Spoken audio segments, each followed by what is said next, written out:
The Galactic Concordat ruled the stars for 12,000 years. Over 300 alien species belonged to this powerful group. Their rule was clear. Only those who figured out faster-than-light travel on their own could join as equals. All others became servants. Earth knew nothing about this. Humans built rockets and satellites, sent radio signals into space, and dreamed of reaching distant stars. The Concordat noticed Earth, but didn't care. They watched from afar, thinking humans were too primitive to bother with. In the year 2137, Commander Park made a breakthrough. After years of research in her underground lab, she discovered how to fold space using gravity. This discovery would let humans travel to other star systems. What made her achievement special was that she did it without any help from aliens. "We did it," she whispered to herself as the equations on her screen finally balanced. Her hands trembled as she saved her work. Outside her window, stars twinkled in the night sky, suddenly seeming much closer. 6 months later, the first human starship, Hope, approached Proxima Centauri, the closest star to Earth. Commander Park led the mission herself, along with a crew of 20 scientists and engineers. "Preparing for orbit around Proxima Centauri," announced the pilot. Everyone on the bridge fell silent as the planet came into view. It looked barren from space, mostly red and brown with small patches of blue water. But as they circled closer, they spotted something unexpected: artificial structures on the surface. "Those are buildings," said Dr. Kim, the team's xenobiologist. He adjusted his glasses as he stared at the screen. "Someone built a colony here." The landing team sat down near the largest structure, a dome half buried in red dust. They wore protective suits as they approached cautiously.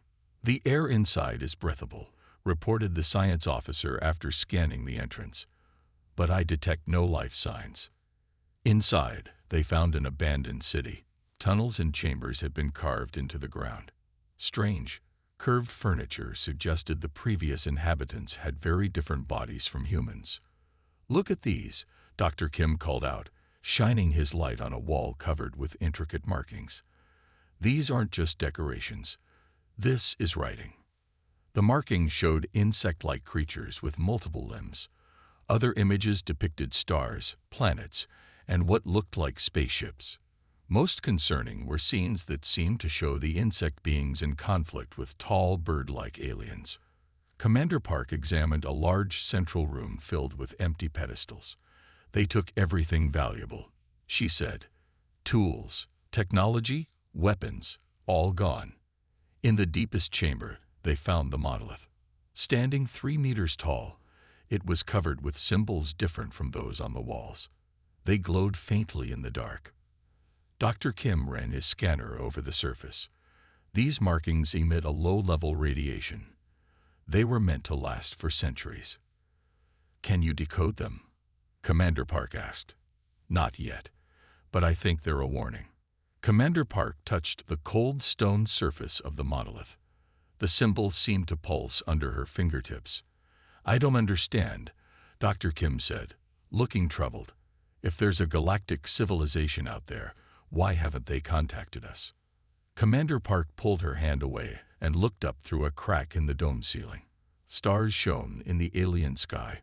"Maybe they have their reasons for keeping their distance. Or maybe," her voice grew quieter, "they don't think we're worth talking to." That night, the crew set up camp in the abandoned colony. Engineers collected samples while linguists photographed every marking they could find. Nobody slept much. Park sat alone outside their temporary shelter, looking at the stars. The patterns were different here, 4 light years from Earth, but she could still find Sol if she looked carefully. "What happened to you?" she whispered to the empty city around her. "And will it happen to us too?" The next day, they explored further and found evidence that the colony's evacuation had been hasty. Personal items were scattered in living quarters. Food still sat in containers. "They left in a hurry," Dr. Kim said. "Something scared them away." In a small room that might have been a school, they found a map. It showed hundreds of star systems, with symbols marking different planets. Earth's solar system was on it, marked with a symbol that Dr. Kim thought meant undeveloped or primitive. "They knew about us," Commander Park said. "They've been watching us." Before leaving Proxima, the team placed a beacon near the colony entrance. It would broadcast Earth's coordinates and a simple greeting message in mathematical code. If anyone returned to this place, they would know humans had been there. As Hope prepared to return to Earth, Commander Park took one last look at the abandoned colony through the view screen. "We need to be ready," she told her crew. "Whatever is out there in the galaxy, it's not all friendly." The insect people who built this place were advanced, but something drove them away or destroyed them. We need to learn from their mistakes. The journey home was quiet. Everyone aboard sensed that humanity had just taken its first steps into a much larger and more dangerous universe than they had imagined. Their discovery would change Earth forever. They didn't know that elsewhere in the galaxy, their arrival at Proxima had been noticed. In the grand halls of the Concordat's central worlds, alarms were already sounding. 3 years passed since humans discovered the abandoned colony at Proxima Centauri. Earth had changed rapidly during this time. New ships were built using Commander Park's gravity-folding technology. The United Earth Space Command was formed to explore nearby star systems. Then one day, something strange happened at Earth's deep space network in Australia. The night shift operators were doing routine scans when their equipment picked up an unusual signal. "Look at this pattern," said Technician Ann, pointing at his screen. "It's repeating every 12 seconds. His supervisor leaned closer. "That's not random noise. That's a message." They called in the code experts, who worked for weeks to understand the strange transmission. It wasn't like any human language. The signal contained crystal-like patterns that seemed to change and evolve. Finally, they cracked the basic meaning. It was simple but chilling. "Help us. We are abandoned." The message came from a star system near the edge of human scanning range. Admiral Lee called an emergency meeting at Space Command headquarters. "This is what we've been waiting for," he told the room full of officers. "First contact with an alien civilization." "They sound desperate," said Captain June, the youngest ship commander in the fleet. She had dark eyes that missed nothing and a reputation for staying calm in crisis. Admiral Lee nodded. "That's why we're sending the Prometheus. It's our fastest ship." He looked directly at June. "And you're commanding the mission." 2 months later, the Prometheus dropped out of folded space near a dying red star. The star's light was unstable, flaring dangerously. "Sensors detect a planet in close orbit," reported the science officer. "Surface temperature is extremely high. There are artificial structures covering most of the surface." Captain June ordered the ship closer. "Open a channel using the same frequency as their distress call." Soon, a strange voice came through the speakers. It sounded like glass chimes in the wind. "You received our message. We did not think anyone would come." Captain June spoke clearly. "I am Captain June of Earth. We're here to help if we can." The alien communication officer guided them to a safe landing zone on the planet's night side, where temperatures were merely uncomfortable rather than deadly. When the landing party stepped out in their protective suits, they gasped at what they saw. The planet's surface glittered with crystal formations, but these weren't natural. They were buildings, vehicles, and the aliens themselves. The crystal beings stood about as tall as humans, but were thin and angled. Light moved through their bodies, creating patterns that seemed to be their way of showing emotions. An elder approached Captain June. It was taller than the others, with more complex patterns flowing through its crystal body. "You are not from the Concordat," the elder said, using a translation device. "No," said Captain June.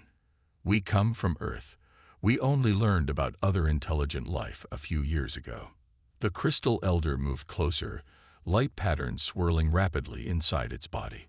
"Your people developed faster than light travel independently." "We did," Captain June confirmed. "We had no idea other civilizations existed until recently." The light inside the elder slowed and dimmed. "Then you are fortunate. The Concordat uplifts species when they need workers, soldiers, or servants. They give only the technology they want us to have. When we are no longer useful, the crystal being gestured toward the unstable sun glowing red in the sky. Over the next days, the humans learned the crystal being's sad story. The avian species that dominated the Concordat had discovered them centuries ago. The crystal people had been primitive then, living in natural caves. The avians gave them some technology and taught them basic science, but it was only enough to make them useful as miners. Our bodies can withstand conditions that would kill other species, explained the elder. We can enter mineral seams that would collapse around bigger creatures. For hundreds of years, the crystal people mined rare elements for their avian masters. They were never allowed to learn the principles behind the tools they used. They were kept dependent. Then their star began to die. The avians studied the problem and decided evacuation would cost too much. They took their equipment and left. They said we should prepare for the end, the elder said. Our sun will go supernova within 1 year. Captain June was horrified. Your entire civilization. They're just abandoning you to die. We are not members of the Concordat. We are tools. When tools break, they are discarded. That night, Captain June contacted Admiral Lee back on Earth. Sir, there are about 50,000 crystal beings here. Their star will explode soon. They need immediate evacuation. The Admiral's face looked troubled on the screen. June, we don't have enough ships to move that many. And where would we put them? Their environmental needs are nothing like ours. We have to try, sir.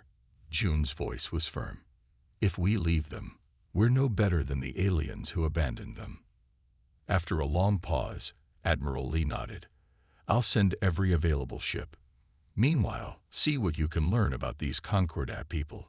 If they've done this to one species, they've probably done it to others. For the next 3 weeks, the Prometheus crew worked with the crystal beings to prepare for evacuation. They learned that the crystals could survive in Earth's deserts if given special shelters to control temperature. As the first transport ships arrived from Earth, the Crystal Elder approached Captain June again. Why are you helping us? It asked, light swirling curiously inside its body. What do you want in return?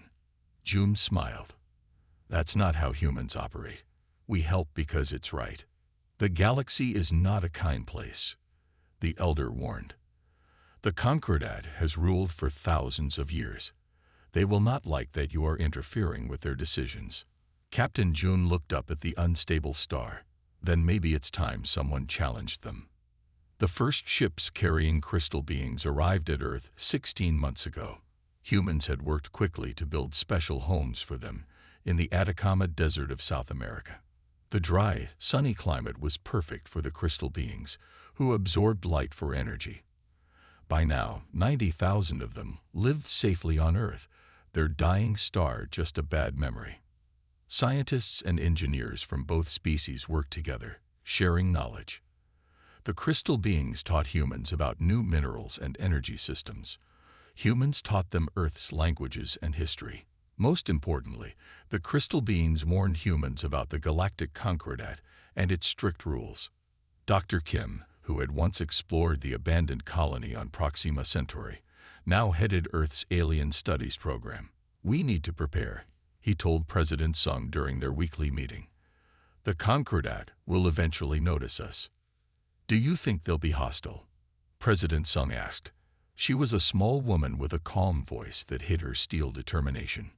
Based on what our crystal friends tell us, they won't attack right away. But they won't be happy about us helping a species they abandoned. That same afternoon, space monitoring stations around Earth detected an unknown object entering the solar system. It moved faster than anything humans had built. President Sung called an emergency meeting. It's not trying to hide, Admiral Lee reported. It's broadcasting a signal identifying itself as a diplomatic vessel from the Galactic Concordat. The room went quiet. Everyone had known this day would come, but not so soon. They want to land at our main spaceport in Kenya, Communications Director Park added. They're requesting a meeting with Earth's leaders. President Sung stood up. Then let's welcome them properly. Show them that humans know how to be civilized, even if they don't. 3 days later, the alien ship landed. It was beautiful, with smooth lines that shimmered in the sunlight. A crowd gathered behind safety barriers to witness humanity's first official first contact. When the ship's door opened, gasps rippled through the crowd. The aliens looked like giant birds, standing over 2 meters tall on powerful legs. Their bodies were covered with iridescent feathers that changed color as they moved. Sharp eyes looked down on the human welcoming committee. "I am Ambassador Tarn of the Galactic Concordat," announced the tallest avian in perfect English. They had clearly studied human languages before arriving. "I request immediate audience with your planetary authority." The meeting was set for the next day in the United Earth Council chamber in Geneva. Screens around the world showed the historic event live. President Sung welcomed the ambassador respectfully. Dr. Kim and Admiral Lee sat beside her, along with other human leaders. A representative of the crystal beings was also present, though this clearly annoyed the avian ambassador. The unauthorized interference with designated protectorate species violates Concordat law, Ambassador Tarn stated without any greeting. His voice was musical but cold. The crystal beings must be returned to Concordat authority. President Sung kept her expression calm. "Ambassador, the crystal beings asked for our help when they faced extinction. They told us they had been abandoned by your people. We offered them sanctuary, as any decent civilization would." The avian's feathers ruffled slightly. "You misunderstand, President Sung. The crystal species was under Concordat management. Their star's instability was unfortunate, but resource allocation decisions are not made lightly." "Resource allocation," Dr. Kim repeated. "We're talking about an entire sentient species." Ambassador Tarn turned his sharp gaze to Dr. Kim. "You are young and don't understand galactic realities. There are hundreds of uplifted species throughout Concordat space. They are provided with technology and knowledge in exchange for their service. When circumstances change, difficult decisions must be made." President Sung leaned forward. "The crystal beings are under Earth's protection now. They have built homes here and are contributing members of our society." The avian made a dismissive gesture with one wing-like arm. "You misunderstand your position. Humanity has achieved spaceflight, yes, but you are a young species. Your admission to the Concordat depends on your compliance." The human delegates exchanged glances. So that was it. The aliens were offering membership in their galactic club, but with conditions. Dr. Kim, who had spent years studying both the crystal beings and the abandoned insectoid colony, spoke up. "And what happens to the crystal beings if we comply?" Ambassador Tarn's answer was chilling in its simplicity. "They failed to adapt to changing circumstances. Their usefulness has ended." The council chamber fell silent. Everyone understood what the ambassador meant. If humans returned the crystal beings, they would be left to die somewhere, or perhaps eliminated more directly. President Sung's expression hardened. She stood up slowly, looking directly at the tall avian. "Ambassador, please inform the Concordat that Earth respectfully declines both your demand and your invitation. We find your treatment of sentient beings unconscionable." The ambassador's feathers puffed up in what humans would later learn was a sign of anger. "This is most unwise, President Sung. The Concordat has existed for 12,000 years. Worlds that defy it do not prosper." "Is that a threat, Ambassador?" Admiral Lee asked quietly. "Merely historical fact," the avian replied. "You have 72 hours to reconsider before I depart. I suggest you use that time wisely." After the ambassador left, the council erupted in worried discussion. "They could destroy us," said one minister. "We've barely left our solar system." "But we can't hand over the crystal beings," argued another. "It would be genocide." President Sung raised a hand for silence. "We will not bow to threats, nor will we abandon those who trusted us. If the Concordat wants a fight, they'll find humans are not easily conquered." Outside the council building, people gathered in the streets. News of the alien demands had spread quickly. Instead of fear, there was anger. Signs appeared: Earth protects its friends, and no to space tyrants. The message to the ambassador, when the 72 hours expired, was simple: Earth's decision stands. The crystal beings stay. The Concordat was angry with Earth. They stopped all contact and warned other alien races to stay away from humans. But this didn't stop Earth from exploring space. In fact, it made humans even more determined. Over the next 10 years, human ships traveled to more and more star systems. They found something shocking and sad. The galaxy was full of abandoned aliens. The Concordat had a pattern. They would find primitive species, give them just enough technology to be useful workers, and then abandon them when they were no longer needed. Commander Park, who had first discovered the alien colony at Proxima Centauri years ago, was now Admiral Park. She led many of these rescue missions herself. On a planet with toxic air, they found humanoid beings with thick skin and special lungs. The Concordat had created them to mine poisonous gases, then left them to die when the mines ran dry. "We can breathe your air with special masks," their leader told Admiral Park. "We want to join Earth." In another system, humans discovered huge water tanks floating in space. Inside lived intelligent octopus-like creatures. The Concordat had used their amazing brains as living computers, then shut down the facility when newer technology made them obsolete. "We thought we would die here," their speaker bubbled through a translator. "Our food supplies were almost gone." Most surprisingly, they found survivors of the insect race, whose abandoned colony humans had first discovered years before. They had hidden on a small moon, afraid the Concordat would find them. "You read our warning," the insect queen clicked. "We hoped someone would. The Concordat took our world because we tried to develop our own faster-than-light drive. They don't allow that." Each rescued species brought new knowledge and skills to Earth. The crystal beings were experts in energy storage. The insect people knew advanced farming techniques. The humanoids from the toxic world understood chemistry better than any human scientist. 10 years after rejecting the Concordat's demands, humans had built an orbital diplomatic station. It wasn't in Earth's orbit, but in deep space, where representatives from all allied species could meet safely. Admiral Park stood on the observation deck, watching the main meeting hall below. Representatives from 17 different alien species sat around a large table. They looked nothing like each other. Some had many limbs, others none at all. Some breathed air, others water or even methane. But they all shared one thing: they had all been used and discarded by the Concordat. Commander Tai approached with a data tablet. He had been Park's student years ago, and was now her most trusted officer. "They've reached an agreement," he said, showing her the tablet. "They're calling it the Liberation Compact. It's a mutual defense pact against Concordat aggression." Admiral Park read through the document. It pledged all member species to defend each other if the Concordat attacked any one of them.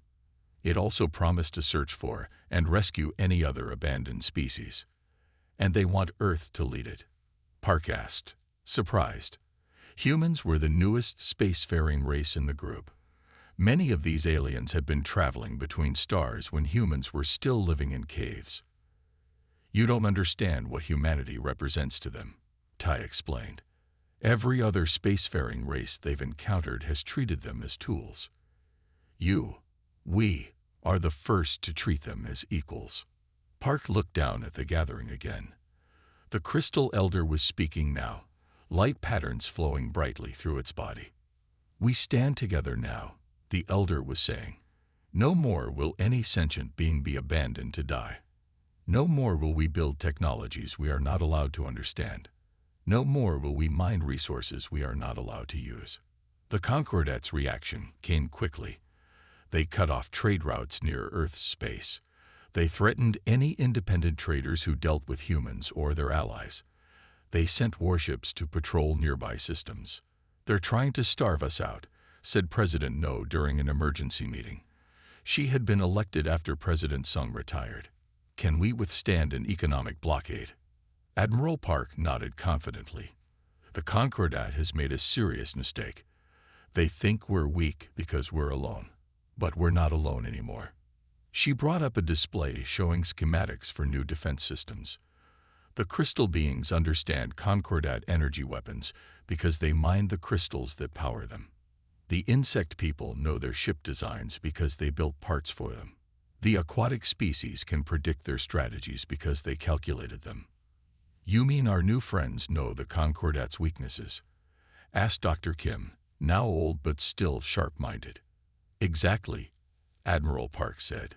The Concordat thought these lesser species were just simple tools. They never thought their tools would learn their secrets and join forces. 3 months later, a Concordat battle fleet approached Jupiter. They planned to destroy human outposts there as a warning. Instead, they found a defense grid unlike anything they had seen before. Crystal focusing arrays reflected their energy weapons back at them. Insect-designed stealth ships appeared from hiding places in Jupiter's moons. Computer systems crashed when aquatic-programmed viruses infected them. The Concordat fleet retreated, having lost 3 ships without destroying a single human outpost. On the diplomatic station, Admiral Park received the news with a grim smile. This is just the beginning, she told Commander Ta. The Concordat has ruled through fear for thousands of years. They don't know how to handle equals. Do you think we can win if they send their main fleet? Tai asked. Park looked out at the stars. Win? I don't know, but we'll make them realize that their way of ruling the galaxy isn't the only way. Maybe some of them will start to question their own system. She didn't know it yet, but she was right. Already, on several Concordat worlds, debates were beginning. Young avians and other dominant species were asking uncomfortable questions about how they treated lesser races. Some were secretly making contact with the Liberation Compact. Change was coming to the galaxy, and it had started with humans simply refusing to abandon those in need. 30 years had passed since the first battle at Jupiter. 30 years of struggle, small victories, and hard losses. The Concordat had sent its fleets against Earth and its allies many times. Sometimes they won. Sometimes they lost. But they never broke the spirit of the Liberation Compact. Admiral Park stood at the large window on Harmony Station. Her hair had turned white. Lines marked her face, but her eyes were still sharp and clear. Below, in the grand meeting room, history was being made. She watched as leaders from both sides approached the signing table. On one side stood representatives of the Liberation Compact, humans, crystal beings, insect people, and many others who had once been called lesser species. On the other side stood avians and other former Concordat leaders who had broken away to form what they called the Reformed Concordat. The Galactic Charter of Sentient Rights, announced the moderator, a neutral robot built just for this occasion.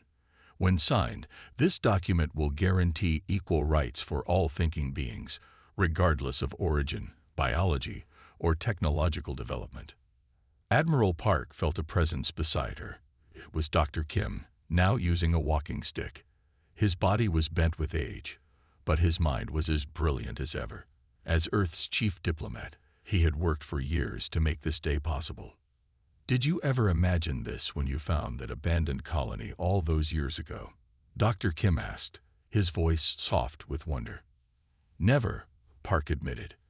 I thought we'd be fighting forever. I never expected them to change.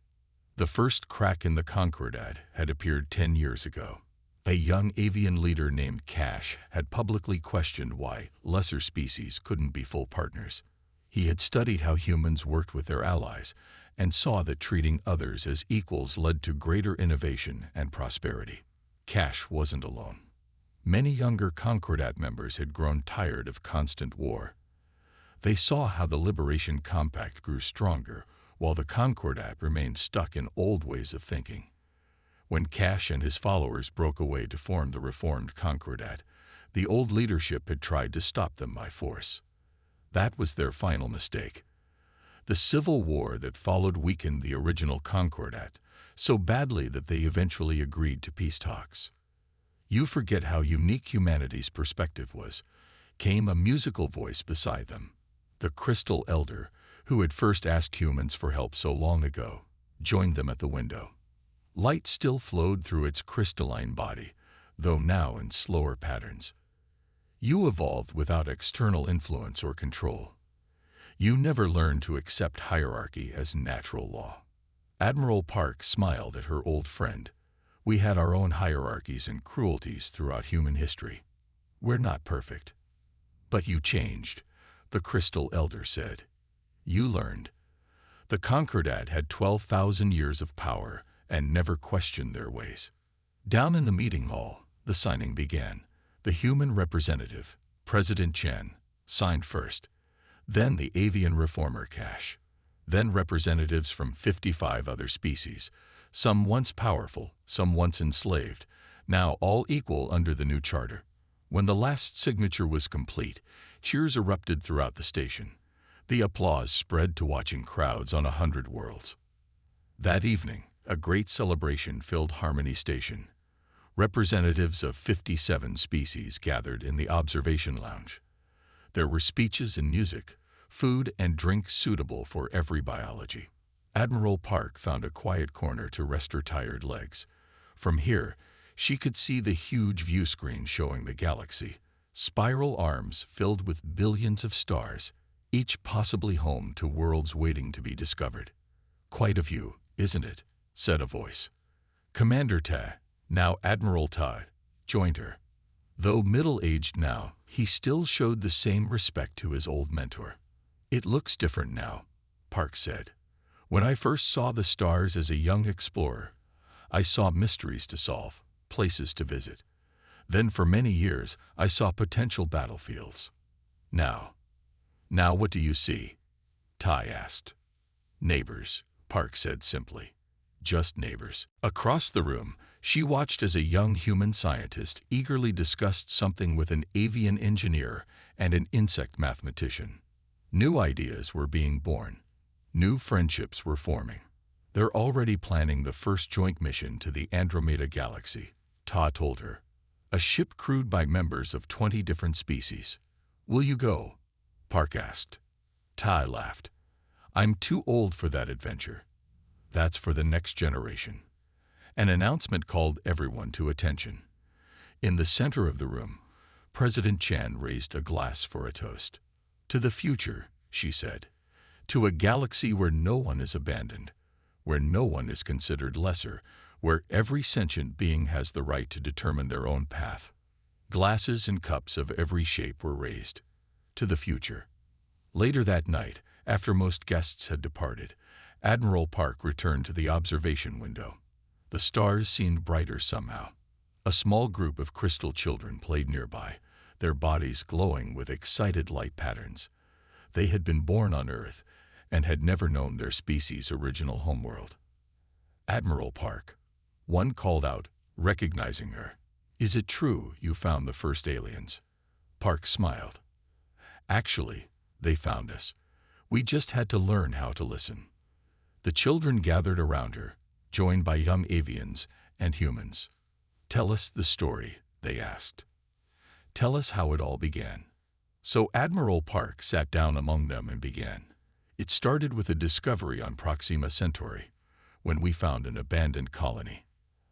As stars wheeled slowly across the view screen, the old admiral told the children of many species about humanity's journey from isolation to the heart of a new galactic community.